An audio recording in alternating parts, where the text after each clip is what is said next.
नमस्कार मेरा प्रियजनहरू।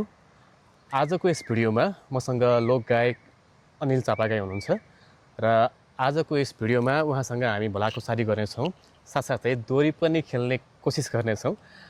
स्वागत गरौँ उहाँलाई यस भिडियोमा। स्वागत छ यहाँलाई। धन्यवाद छ। धन्यवाद। आदरणीय आरजे स्वरूप छेत्री दाई, विशेष गरी हामीले एउटा सानो भिडियो जसमा सानो दाजुभाइको भलाकुसारी सँगै केही गीत सङ्गीतका कुराहरू लगायत केही दोहोरी गाउने प्रयास गर्छौँ। दाइले यो मौका दिनुभएकोमा दाइप्रति धेरै धेरै धन्यवाद व्यक्त गर्न चाहन्छु। मेरो पनि धन्यवाद छ। अनि के गर्दै हुनुहुन्छ आजभोलि, केमा व्यस्त हुनुहुन्छ? आजभोलि गीत सङ्गीतमै व्यस्त छु म पछिल्लो समयमा। अब यही गीत सङ्गीतप्रति लगाव भएको हुनाले म गीत सङ्गीतप्रति नै व्यस्त। अब गीत गाउने, हिँड्ने, दोहोरी गाउने यस्तै छ। अनि अहिले चाहिँ गीत गर्दै हुनुहुन्छ कि कुनै नयाँ गीत आउँदैछ कि के छ अवस्था? सिर्जनाहरू चाहिँ छन् अलिअलि। हजुर। अब भर्खरै बजारमा ल्याउने कोसिस गर्दैछु। दर्शक श्रोताहरूले मन पराइदिनुहुनेछ भन्ने पनि आशा छ। केही सिर्जनाहरू छन् जुन आउँदै गरेका सिर्जनाहरू, म आफैले सिर्जना गरेका केही गीतहरू, केही एल्बमहरू बजारमा आउने क्रममा छन्। यहाँले सिर्जना गरेका, यहाँले गाएका, शब्द भरेका गीतहरूमध्ये हजुरलाई एकदमै मनपर्ने गीत हाम्रा श्रोताहरूको लागि, हाम्रा प्रियजनहरूको लागि चाहिँ? मैले सिर्जना गरेको भन्दा पनि यो गीतको सिर्जनाकार चाहिँ आदरणीय सुमन खड्का दाई हुनुहुन्छ। दाई अहिले पोर्चुगल निवासी हुनुहुन्छ। दाई पोर्चुगलमा बसोबास गरे तापनि केही समय अगाडि दाईको र मेरो सहकार्यमा एउटा गीत थियो,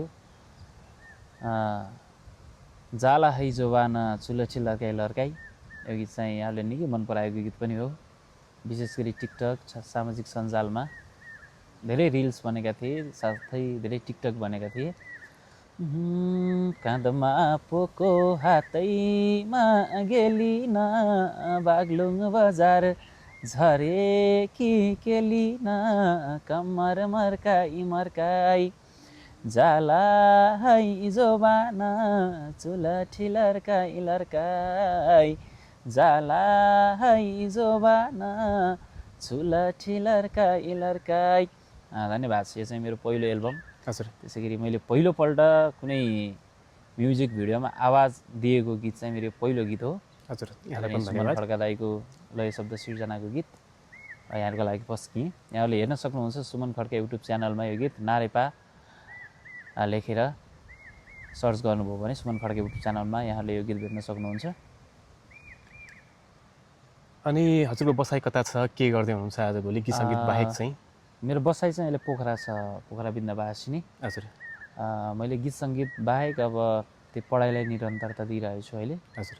विशेष गरी पिएन कलेजमा आफ्नो अध्ययनलाई पनि गीत सङ्गीत साथसाथै अगाडि बढाइरहेको छु।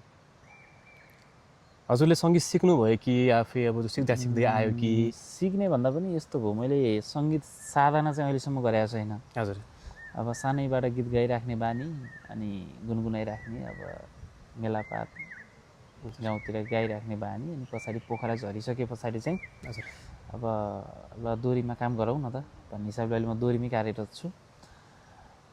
सङ्गीत सिकेर, सङ्गीतको साधना गरेर, रियाज गरेर चाहिँ म स्टार्ट गरे होइन यो गीत सङ्गीतमा। म यत्तिकै नर्मल्ली हजुर आफूले गाउँदै गर्दा, अब दोहोरी साँझमा काम गरिरहँदा यसरी नै मैले साङ्गीतिक यात्रालाई अगाडि बढाएँ।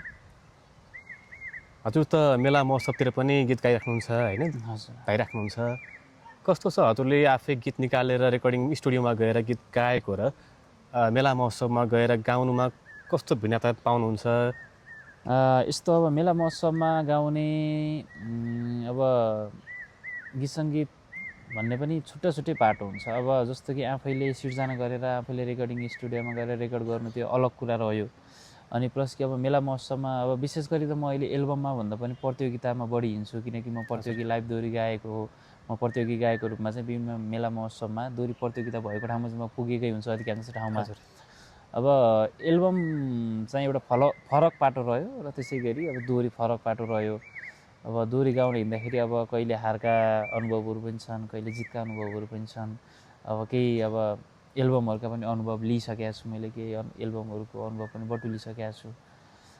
विशेष गरी म एल्बमबाट भन्दा पनि अलिकति प्रतियोगिताबाट हारिन चाहन्छु। प्रतियोगिता भन्नुभयो, अहिलेसम्म कुन कुन प्रतियोगितामा जानुभयो, के छ म यसको? अहिलेसम्म प्रतियोगिता मैले आजको दिनसम्म मैले 14वटा प्रतियोगिता गाएँ। हजुर किनकि मेरो अब दोहोरीको पिरियड भनेकै 2.5 वर्ष चलिरहेछ। हजुर प्रतियोगिताको अनुभवहरू थुप्रै छन्, कति ठाउँमा हारियो पनि, कति ठाउँमा जितियो पनि। विशेष गरी गत वर्ष हजुर गण्डकी प्रदेशले आयोजना गरेको दोहोरी गीत प्रतियोगितामा म चाहिँ प्रथम भएको थिएँ, गण्डकी प्रदेशको तर्फबाट नेतृत्व गरेर। हजुर गण्डकी प्रदेशभित्र रहेका जिल्लाहरूमध्ये कास्की जिल्लाको तर्फबाट म र प्रिय बहिनी अर्चना चापाकी प्रथम स्थान हासिल गरेका थियौँ। त्यसै गरी अहिले गत वर्ष नै चैते दसैँ मेला जुन बागलुङ गुठीले आयोजना गर्छ, हरेक वर्ष हुन्छ, तर यो वर्ष चाहिँ कारणवश भएन। त्यो वर्ष पनि हामी बागलुङमा तृतीय स्थान हुन सफल भएका थियौँ, प्रिय बहिनी अर्चना र म नै। अनि अब नेपालको सबभन्दा ठुलो दोहोरीको महाकुम्भ मेला भनेर चिन्छौँ हामीले, जुन चाहिँ एउटा रनिङशील प्रतियोगिता हुन्छ। नेपालका विभिन्न ठाउँबाट आउनुहुन्छ, हामी 60-65 टिम हुन्छौँ। त्यो टिममा पनि अब गएर गीत गाइयो, कतिपय ठाउँमा हारियो पनि। अब जसमा जित्ने भन्दा पनि अब सिकाइको प्रक्रिया अगाडि छ मेरो, सिक्नु नै ठुलो कुरा हो भन्ने मान्छु मैले। अब क्रममा एउटा अर्को गीत सुन्न पाएदेखि चाहिँ हामी चाहिँ हामी लगायत हाम्रो श्रोताबिनहरूले चाहिँ यहाँको अर्को गीत सुन्न चाहन्छौँ। ल म एउटा सानो गीत गाउने प्रयास गर्छु। हजुर छफुला बनैमा निष्ठुरीले बिर्सेर गए नि सम्झना मनैमा। हे तिमी र म भेटिने दो बाटो, भेटिने दो बाटो, हिँड्नै मन लाउँदैन तो बाटो, छफुला बनैमा निष्ठुरीले बिर्सेर गए नि सम्झना मनैमा। निष्ठुरीले बिर्सेर गए नि सम्झना मनैमा। धन्यवाद यहाँलाई के लाग्छ अहिलेको नेपालको परिवेशमा गीत सङ्गीतमा लागेर जीविकोपार्जन गर्न सकिन्छ कि सकिँदैन कि, यो सोखको रूपमा मात्र लिने कि यसलाई चाहिँ कस्तो लाग्छ? हजुरको बुझाइ के छ यसमा चाहिँ? अब यस्तो, अब मेरो सोचाइमा र मेरो विचारमा चाहिँ के लाग्छ भने, अब जस्तो कि अब गीत सङ्गीतलाई नै अँगालेर म गीत सङ्गीतमै केही गर्छु, अब यसैलाई नै निरन्तरता दिन्छु भन्ने हो भनेदेखि, यदि यो सोचाइ छ र यहीप्रति लगाव छ भने चाहिँ यही क्षेत्रबाट पनि गर्न सकिन्छ। यदि होइन, यसलाई चाहिँ मैले जस्ट एउटा कामको रूपमा लिन्छु अथवा एउटा सोखको रूपमा केही वर्ष गर्छु त्यसबाट छोड्छु भन्ने हो भनेदेखि चाहिँ यसबाट चाहिँ अब जति बेलासम्म आफूले गरिन्छ त्यो बेलासम्मको लागि मात्र प्रतिफल आउने हो, त्यस पछाडि प्रतिफल आउँदैन। अब यही क्षेत्रमा लागेर म यही क्षेत्रमा निरन्तर अगाडि बढिरहन्छु, यही क्षेत्रमा नै केही गर्छु भन्ने हो भने चाहिँ अब यो क्षेत्रमालाई अँगालेर अगाडि बढे पनि राम्रो। अन्त्यमा छौँ हामी चाहिँ भिडियोको चाहिँ।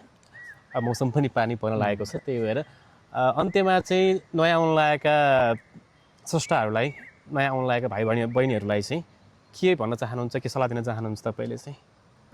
नयाँ आउने भाइ बहिनीहरू भन्दा पनि एक किसिमले त म आफै पनि नयाँ छु, त्यति मेरो पनि भोगाइ छैन यो क्षेत्रमा।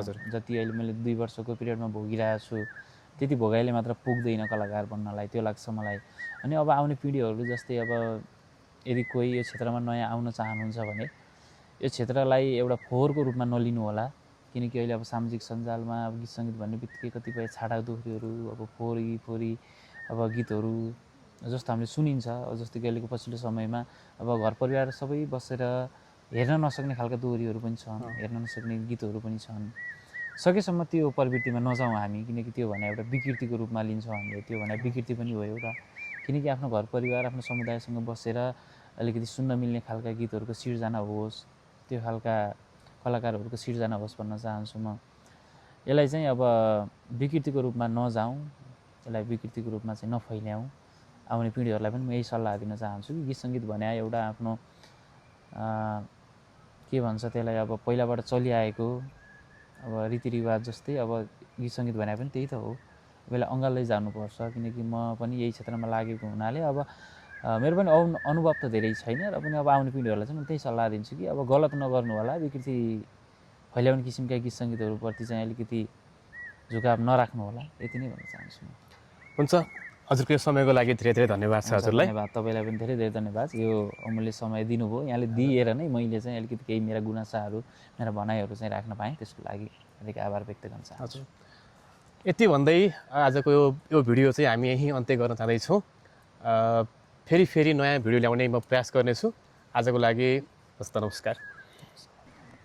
भाइको उमेर 25मा टेकने, दाइले भाइको कहिले हो बेखाने, फुलमा मौरी डुल्ने बेलामा कोदो रोप्दा लाएको पिराती छुट्यो तोरी फुल्ने बेलामा।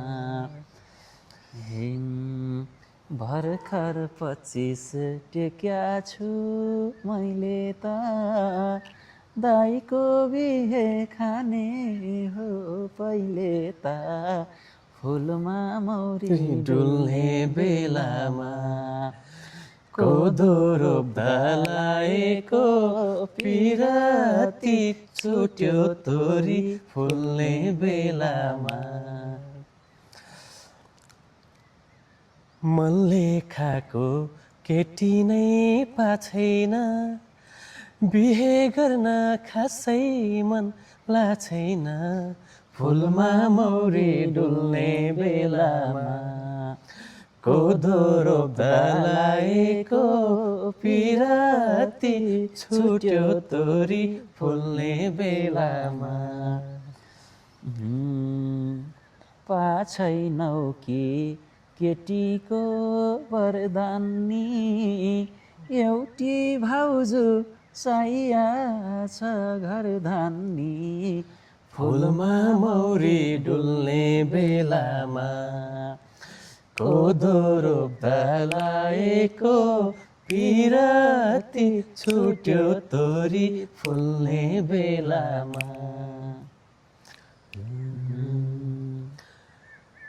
बेगर भन्छन् बामा सारै, तर मलाई बस्न मन कुमारै, फुलमा मौरी डुल्ने बेलामा कोदो रोप्दा लाएको पिराती छुट्यो तोरी फुल्ने बेलामा।